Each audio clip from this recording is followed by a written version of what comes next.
umaga mga kabrader. Weekend na naman nandito kami at pupunta kami sa Lote.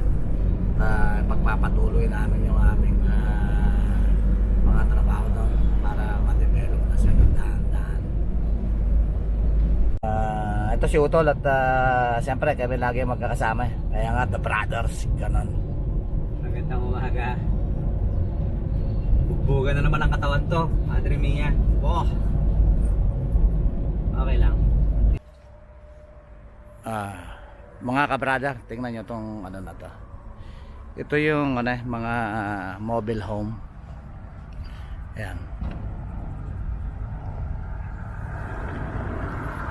Tindahan to ng mobile home. Tinitinda nila yan.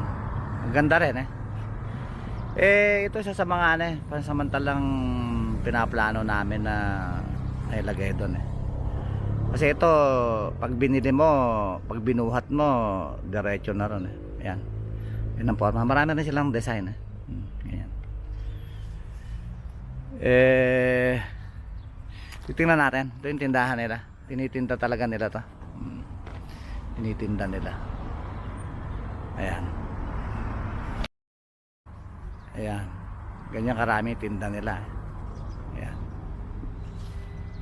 Hanggang dito. Ayan. Yan ang isa sa mga pwedeng idea doon Pinag-aaralan namin kung ito muna pero siyempre ipon pa ng budget. Ganyan lang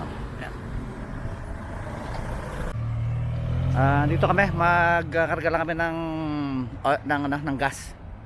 Ito yung tsura ng mga gas station dito. Ganyan. At yun yung mga bahay na tinitinda Ang dami rin nilang stock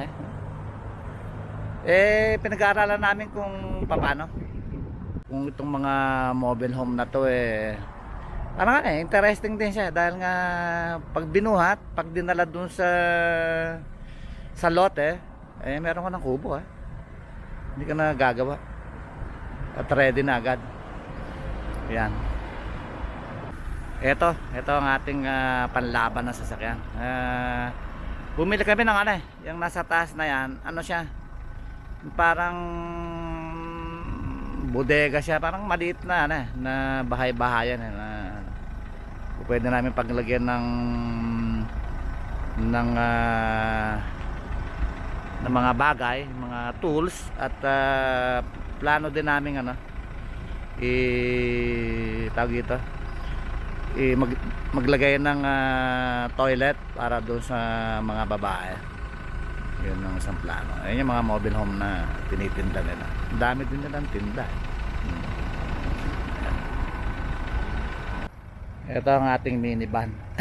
Kita nyo mabigat ang karga niya halos nakaupo na siya yan at papunta ngayon tayo sa lote at gagawa tayo ng pakonti-konti kasi matapos yan